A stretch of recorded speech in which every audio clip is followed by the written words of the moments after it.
Tomorrow, the next day, 2,000 years later. Assalamualaikum warahmatullahi wabarakatuh.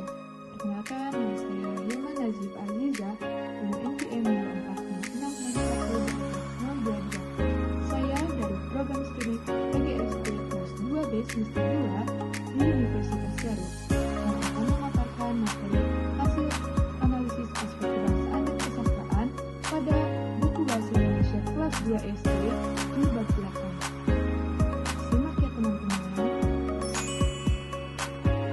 teman-teman, di sini saya menganalisis buku Bahasa Indonesia dari kelas 2 SD di bab 8. Pada bab 8 dalam buku Bahasa Indonesia kelas 2 SD ini mendorong pengembangan keterampilan berbahasa dan karakter pada anak. Kemudian, materi yang dianalisis itu dimulai dari halaman 167 sampai 190 yang mencakup teks cerita, prosedur, dan aktivitas reflektif. Contohnya yaitu cerita tentang Joko Kendil dan Si Gundul, yaitu cerita rakyat dari Jawa Tengah. Yang kedua ada teks prosedur seperti cara membuat mobil mainan dari kardus. Dan yang ketiga yaitu ada reflektif, membaca buku yang berjudul Tarian Ajeng. Teman-teman, di sini ada 4 keterampilan bahasa, yaitu mendengar, berbicara, membaca, dan menulis, yang dikembangkan secara kontekstual di seluruh halaman pada bab 8 ini. Kemudian contoh yang pertama yaitu mendengar. Jadi, siswa ditugaskan untuk menyimak guru ketika membacakan cerita yang berjudul Joko Kendil yang terdapat pada halaman 168 sampai 169. Yang kedua yaitu berbicara. Jadi, siswa menceritakan kembali cerita atau menjawab, gerakan tari mana yang kamu sukai? Pada halaman 188. Lalu yang ketiga, yaitu membaca.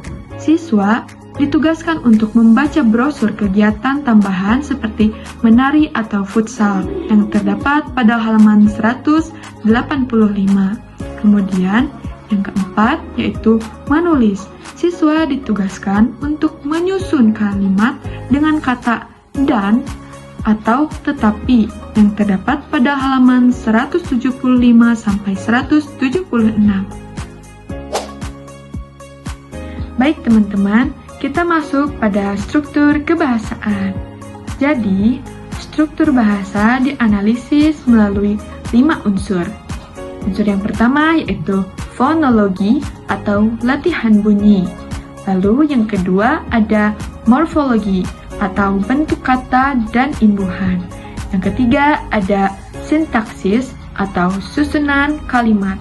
Yang keempat ada tata wacana atau keterpaduan antar kalimat.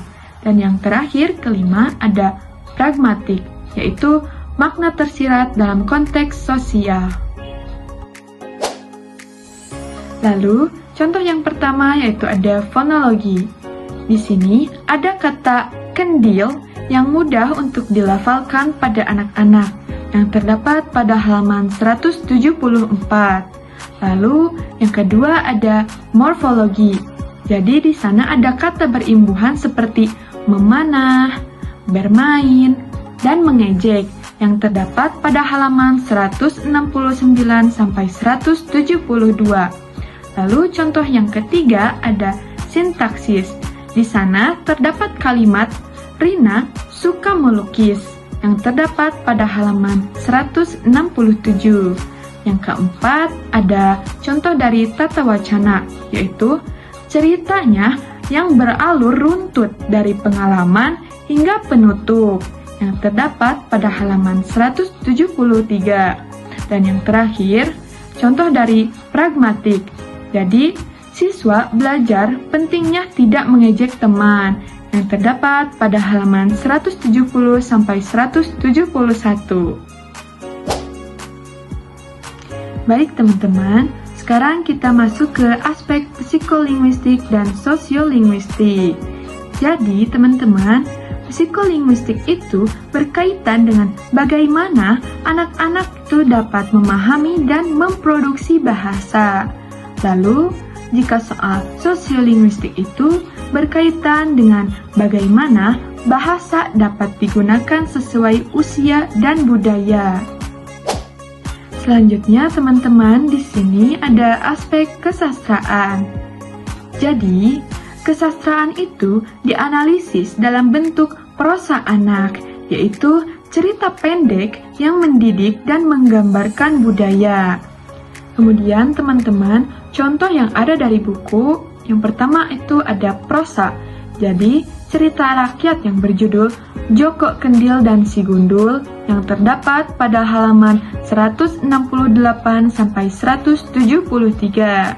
Yang kedua, contoh pada prosa modern pada buku yang berjudul Tarian Ajeng pada halaman 189 sampai 190. Kemudian yang ketiga, contoh dari nilai sastra, cerita tentang Tarian Ajeng yang dapat menggambarkan keberanian para anak-anak untuk tampil di panggung budaya. Jadi, teman-teman, kesimpulannya, pembelajaran di bab 8 ini bersifat menyeluruh dan terintegrasi, yang dimana menggabungkan bahasa, sastra, karakter, dan kehidupan nyata dalam satu paket belajar yang bermakna untuk anak-anak di sekolah dasar. Mungkin cukup sekian presentasi yang dapat saya sampaikan dalam video ini. Terima kasih sudah menonton hingga akhir. Wassalamualaikum warahmatullahi wabarakatuh. Bye-bye.